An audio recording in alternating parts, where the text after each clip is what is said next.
The morning air at Fort Rainsford carried a quiet tension, the kind that settles over a base when something is about to shift. Recruits marched across the yard, instructors barked orders, and the sun climbed slowly over the barracks. But in that routine military rhythm, one small event was about to break the flow, one that would expose layers of history no one expected to see resurfaced. And as always, the voice of united war welcomes viewers, reminding them that military stories often begin with discipline, but they explode into something unforgettable when the past walks back into the room. A young soldier stood at attention near the training grounds, adjusting the strap of her gear as she prepared for inspection. She didn't look nervous, just focused, steady, composed. Her name was Private Lena Carter, a quiet presence on base, known for her precision and her refusal to be shaken by pressure. But what most people noticed first wasn't her calmness, it was the weathered pair of dog tags that hung around her neck. They were old, older than her. Steel worn smoothed by decades, letters almost faded, the kind of tags that didn't belong to a new recruit. And that's exactly what caught the eye of Colonel Briggs, a firm, uncompromising man who had built his reputation on uniform discipline. He walked with the posture of someone who believed rules were carved into stone. When something didn't fit his expectations, he corrected it immediately. Today, that something was Lena. Briggs approached the line of recruits, boots striking the pavement with exact confidence. His gaze swept across the row until it landed on the dog tags glinting against Lena's chest. He stopped. The air shifted. The recruits froze, recognizing the subtle signs of trouble. With a tone that was calm on the surface, Briggs said, "Private, those are not regulation. Take off your father's dog tags." Lena didn't flinch. She simply lifted her chin. "Sir, with respect, I can't do that." A few recruits exchanged wide-eyed looks. No one spoke back to Colonel Briggs, not unless they enjoyed extra PT and the wrath that followed. But Lena wasn't being defiant. Her voice held something else, something deeper, something the colonel wasn't expecting. Briggs stepped closer, irritation flickering in his hardened eyes. "This is the United States Army, Private. We don't make exceptions for sentimental jewelry. Remove the tags, now." Lena's hands remained at her sides. "Sir, permission to speak freely." Denied. Her silence settled like a stone, but her stillness only irritated him more. He reached forward, intent on grabbing the chain and yanking it off himself. And that's when he saw the name. The tag swung slightly under the sunlight, revealing a line of letters time had almost erased. Briggs squinted for a second, then froze. He read the name again and again. His face drained of color, because that name didn't belong to a random soldier. That name didn't belong to a sentimental keepsake. That name belonged to a legend. A man Briggs had only heard about in hushed tones from old veterans. A man whose bravery in the jungles of Vietnam had saved entire squads from certain death. A man Briggs had studied in leadership school, referenced in after-action analyses, and even quoted during officer training sessions. A man believed to embody the soul of American sacrifice. The tag read, Sergeant Michael, Ghost, Carter, Vietnam, 1968. Colonel Briggs stepped back as if struck. His mind raced. Could it be? Was this young private related to that Carter? Before he could stop himself, he whispered the name out loud. Ghost Carter? The recruits exchanged confused looks. They didn't know the name. They were too young, too far removed from the era in which men like Carter walked through war like shadows, doing things no record would ever officially admit. Lena simply nodded. My father, sir. The colonel swallowed. His rigid posture wavered for the first time anyone on base had ever seen. He wasn't looking at a private anymore. He was looking at the daughter of a legend he grew up admiring. He tried to recover his composure. "Your father?" "Yes, sir." Briggs stared at the dog tags again, memories of old war stories washing through him like a tide. Stories of ambushes survived, tunnels navigated, men rescued in the dead of night. Stories that shaped the myth of Ghost Carter, a man who fought as if he refused to die until the mission was complete. The colonel cleared his throat, voice lower now. "He was the bravest soldier I ever studied. They say he carried half his platoon out of an LZ under fire." Lena's eyes softened. "He did more than that, sir." Briggs nodded slowly, still stunned. Then another thought struck him, one that tightened his chest. If she was Ghost Carter's daughter, why was she alone? Why was she wearing the tags? What happened to him? Briggs looked at her again, his tone different now, not commanding, but almost human. "Private Carter, how did—" But before he could finish, an officer rushed across the yard toward them, panting and holding a clipboard. "Colonel, sir, you need to see this right now. It's urgent." Briggs turned reluctantly, still shaken, still processing the name he had just read. But the urgency in the officer's voice forced him to set aside his shock, at least for the moment. The recruits watched in silence as Briggs walked away, glancing back at Lena one last time. Lena exhaled slowly, her fingers brushing the old steel tags. Her father had worn these through hell and walked out alive. And now, decades later, those same tags were dragging old ghosts back into the open. Ghosts that Colonel Briggs thought he had buried long ago. This was only the beginning. Colonel Briggs walked across the training yard with the urgent officer trailing inches behind him. But his mind wasn't on the emergency report being shoved into his hands. His thoughts kept circling back to the name etched into those old dog tags. Ghost Carter.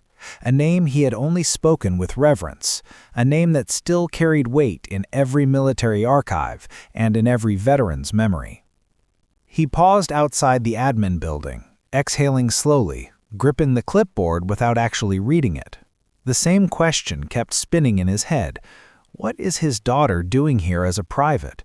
And why didn't anyone tell me? But more importantly, what happened to Ghost Carter? Inside the building, officers shuffled about with the normal morning rush, but Briggs could hear none of it. He dismissed the frantic lieutenant with a wave and stepped into his office, shutting the door behind him. Only then did he feel the full heaviness of the moment. He dropped into his chair and pulled open a drawer. Inside was a file, thin, worn, almost forgotten. A Vietnam dossier. He hesitated, the weight of memories pressing on him. Then he drew it out. On the cover, barely visible through fading ink, was the name. Carter, Michael S. He stared for a moment, the past flickering in front of him like an old film strip. He remembered sitting in officer school as instructors recounted Carter's feats, how he'd gone back into enemy fire 4 separate times to drag out wounded men, how he'd survived ambushes that wiped out entire platoons, and how he vanished on a classified operation that no one ever got answers about. Some said he died on that mission. Others swore he walked out alone but never returned to active duty. The truth, no one ever truly knew. But what Briggs did know, what made his hands tighten on the file, was that he had believed Ghost Carter was long gone. Now his daughter was here, on his base, wearing those dog tags like a silent message from another generation. A knock pulled him from his reverie. "Enter," he said sharply. The door opened and Sergeant Hale stepped in. A seasoned NCO, blunt and efficient, but today she looked uneasy. "Sir, about Private Carter." Briggs looked up. "What about her?" Hale hesitated before speaking, lowering her voice slightly. She requested leave next week. I denied it, but she didn't argue. She just nodded and walked away. But sir, Hale paused. There was something about her eyes, like she was expecting this place to work against her, like she already knew. Briggs frowned. Knew what? That she doesn't belong here, sir. Or that she won't stay long. Briggs leaned forward. What else do you know? Hale shook her head. Not much. She keeps to herself, doesn't socialize, eats alone. But she's good, sir. Extremely good.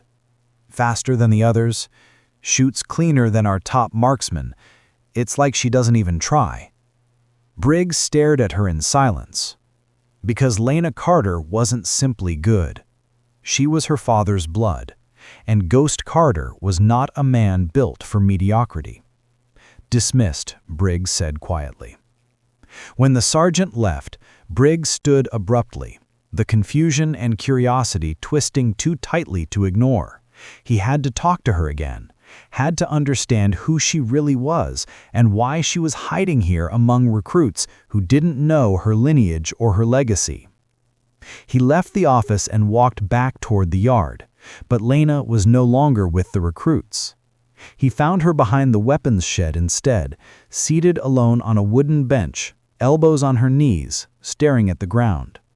The dog tags hung forward, swaying gently. Briggs stepped closer. Colonel Carter.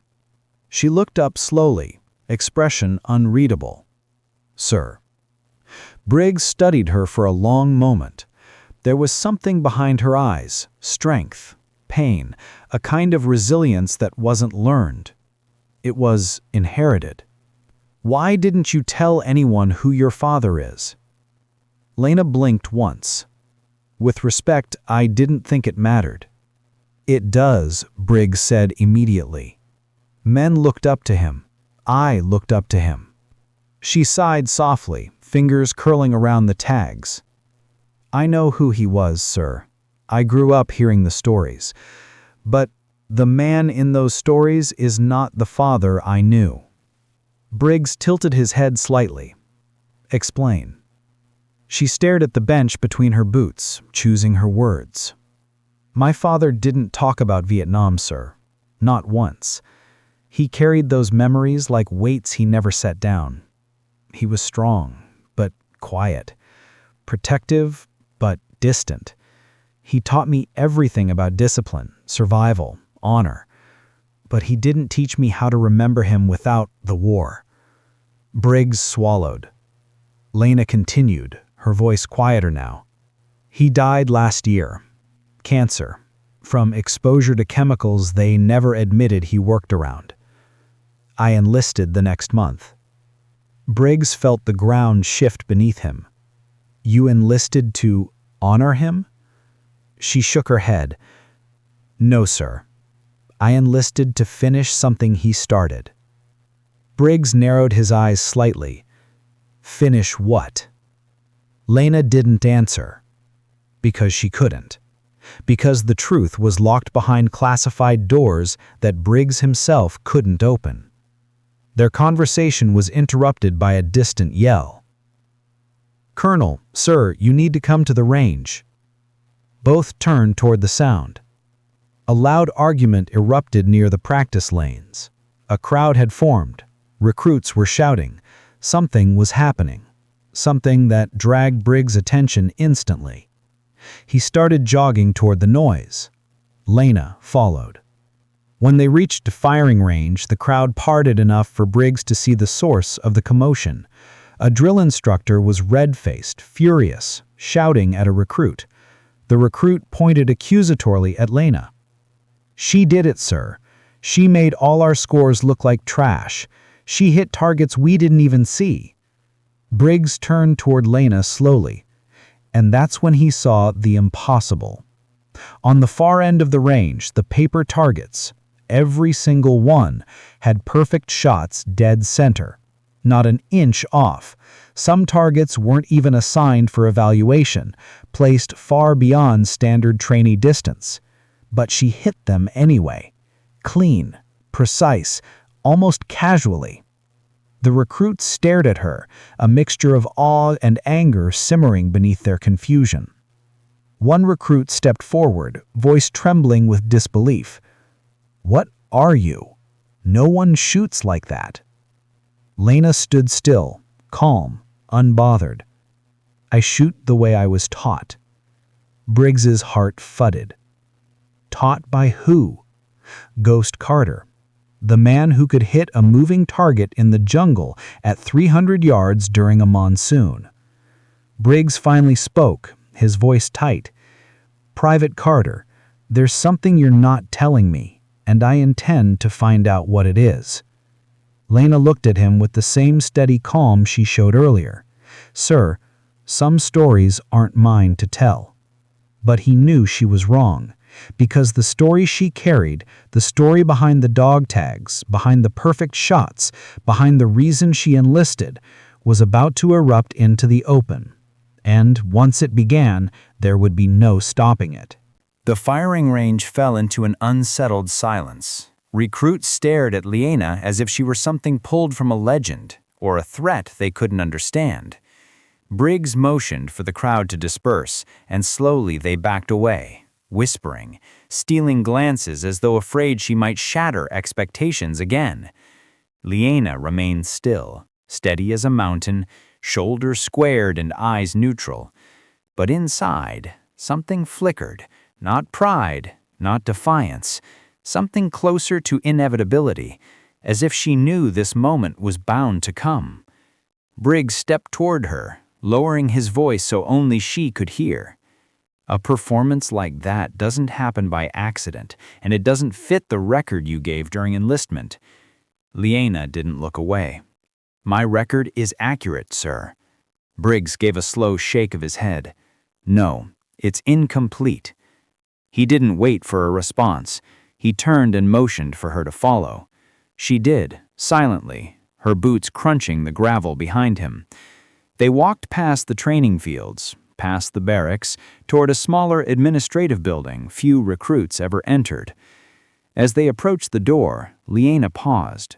"You're taking me to intelligence." Briggs glanced over his shoulder. "You knew that already." She didn't reply. She didn't need to. Inside, the lights hummed quietly. Old computers lined the walls. A few officers looked up, startled at the sight of a trainee escorted by the base commander himself. Briggs led her to a private office in the back, one rarely used. He closed the door, leaving them in a pocket of heavy silence. He said, "Sit." She sat calmly, folding her hands on her lap. Briggs circled the desk, lowering himself into the chair opposite her. He placed the worn dossier, her father's, right between them. "You said your father didn't talk about Vietnam, but he was part of a classified unit, one we weren't allowed to acknowledge for decades." Lena's jaw tightened. "I know." Briggs leaned in slightly. "Then you also know his missions weren't normal. He wasn't normal. And from what I've seen today, neither are you." Her eyes flickered, not in anger, but with the burden of someone who had hidden too long. "Sir, my father didn't want me to follow him. He didn't want me to live under his shadow or carry the weight of things he never told the world." Briggs interlocked his fingers. "But you enlisted anyway." She nodded. "Because before he died, he asked me to." Briggs felt something cold slide down his spine. "He asked you?" Lena reached for the dog tags, holding them between her fingers, the metal clinking softly. "He said there was something unfinished, something he couldn't complete because of the classified handlers who buried his last mission, something about a man who disappeared with him in Vietnam, a man the government pretended never existed." Briggs inhaled sharply. He knew that rumor. Everyone senior knew that rumor. "Your father's final mission." But Lena interrupted softly. He said the truth was here, on this base. Briggs' face froze. Here? She nodded. He told me that if I enlisted under my real name, someone would recognize it, someone who was there, someone who survived that mission when he didn't. Briggs stared at her, stunned. Private Carter, your father's mission wasn't just classified, it was erased. We were told every man except him was dead. Leanna lowered her gaze. That's what they wanted people to believe. Her words hung between them like smoke. Briggs sat back, struggling to reconcile decades of secrecy with the presence of the soldier sitting across from him, the daughter of a legend sent to unravel a buried truth. Leanna, he said quietly for the first time, dropping formalities he rarely let slip. What did your father say before he died? She hesitated only a moment before answering. He said, she swallowed, he said the man who came back with him was living under a different identity, protected, hidden, and that I would find him if I stood where soldiers still remember those years. Briggs' pulse quickened. Do you even know who you're looking for? She shook her head. No. Only that he was the reason my father never slept through the night again. The tension in the room reached a breaking point. Briggs arose abruptly and walked to a filing cabinet in the corner. It was old, dented, covered in dust, because no one had opened that drawer in years. He pulled the top drawer. It resisted. Then, finally gave way. Inside were names, old nameplates, dog tags, items from casualties of Vietnam. Things recovered, things never returned to families. Relics forgotten. Briggs opened the second drawer. Then he froze. A folder sat inside, sealed with 2 layers of government tape. Red stamp, classified, Operation Nightstone. The same operation Carter vanished on. Briggs hadn't seen it in decades. I didn't know this file was still here, he muttered. He set it gently on the desk. Leanna watched, her posture straight, but her breath shallow. Something in her eyes burned with anticipation and dread at once. Briggs broke the seal. Inside were only 3 pages. The first was a roster. 6 men assigned, 5 marked KIA. All except 2. Carter, Michael S. Status, recovered. Hunter, Elias J. Status, missing. Briggs stared. Hunter. That name. He flipped to the second page, a blurred photograph, edges burned from damage. 2 men. One was clearly Ghost Carter, young, fierce, steady-eyed. The second man, his face was partially torn, but something about the jawline, the stance. Briggs felt his throat tighten. He stood abruptly, stepping back from the desk. Leanna watched him carefully. You recognize him. Briggs didn't answer. His chest rose and fell quickly, as if suddenly short of breath. Leanna stood slowly. Colonel, who is he? Briggs shook his head once, not in denial, but in fear. Private Carter. Elias Hunter wasn't just missing. She waited. He came back. Years later. Her breath caught. Barely. Briggs turned toward her fully. Leanna, he's here. On this base. The room felt colder suddenly. Her grip tightened on her father's dog tags. Briggs spoke the words he never thought he'd say out loud. Elias Hunter has been hiding in plain sight. A new identity. A new life. He's one of my men, and he's been avoiding the truth for decades. She whispered, voice trembling with something deeper than shock. Who is he now? Briggs hesitated. Then he said the name. And when he did, Leanna's face changed completely. Because it was someone she already knew. Someone she had met on her first day. Someone who had watched her with recognition he tried to hide. Someone who knew her father better than anyone alive. Briggs' office felt suddenly too small for the truth now hanging in the air. Lena stood motionless, her fingers pressed against her father's dog tags, waiting, needing the names spoken aloud. Her breath steadied, though her pulse raced beneath the surface. Briggs finally exhaled, defeat in his voice. Elias Hunter is Sergeant Major William Hale. The words hit like a shock wave. Lena blinked. Hale, the quiet man from orientation, the one who watched her with unreadable eyes, the one who never laughed when others mocked her, the man she thought was simply reserved. She replayed every intellection, every subtle stare, and suddenly those looks weren't judgment. They were recognition. Briggs stepped forward. Lena, he didn't want to be found. For decades he lived as someone else. Whatever happened in Vietnam, it broke him. And he's kept those ghosts buried. Lena swallowed hard. My father said there was something unfinished, something only the survivor could tell me. Briggs nodded. Then you need to hear it from him. But be warned, Hale isn't the man in those mission reports anymore. He's older, quieter, and he carries guilt far heavier than anyone should. Lena's voice remained steady. I'm not here for revenge. I'm here for truth. Briggs gestured toward the door. Then go. You'll find him where he always goes at this hour. The confrontation. Evening shadows stretched across the base as Lena walked alone toward the old maintenance hangar, a forgotten place on the far edge where veterans tended to drift when solitude called to them. The massive steel door stood cracked open. Inside the lights were dim, the air cold, and the smell of engine oil lingered like memory. And there he was. Sergeant Major William Hale sat on a metal crate, elbows resting on his knees, staring at nothing. His back was rigid, but his face, lined, aged, weary, looked softer than she had ever seen. Without turning, he spoke quietly. So, you know. Lena froze mid-step.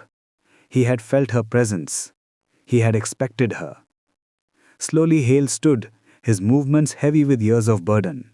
He turned and his eyes, once sharp enough to cut through lies, softened when they landed on her dog tags. Not hers. Her father's. Hale swallowed hard. You have his eyes and his walk. When I saw you the first day, I thought I was seeing a ghost. Lena didn't move. Why didn't you tell me? Because your father saved my life and I didn't save his.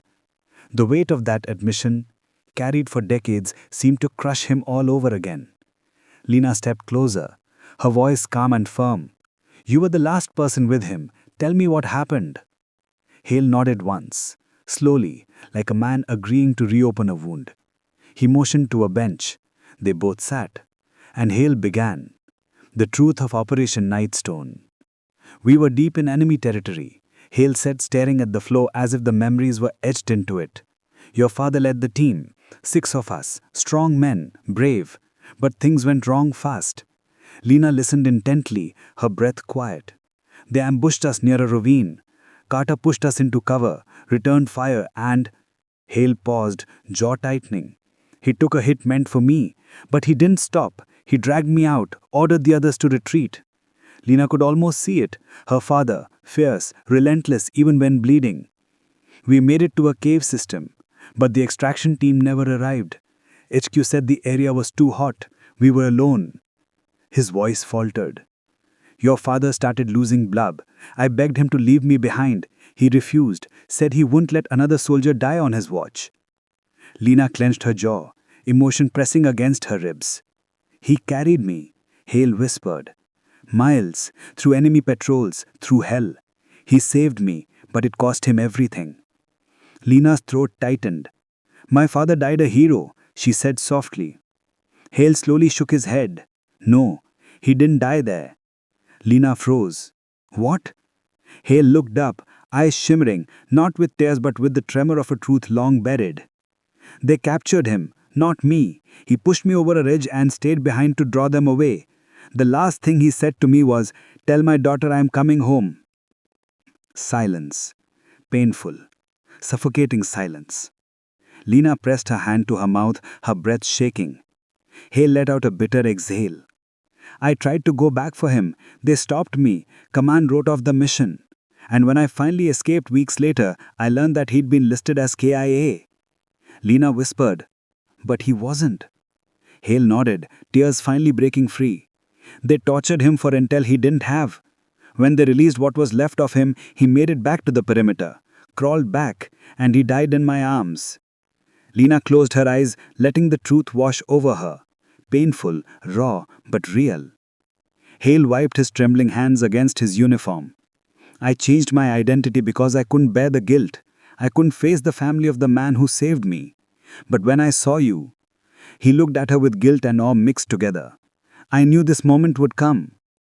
Lena breathed deeply, wiping her eyes. You should have told me sooner.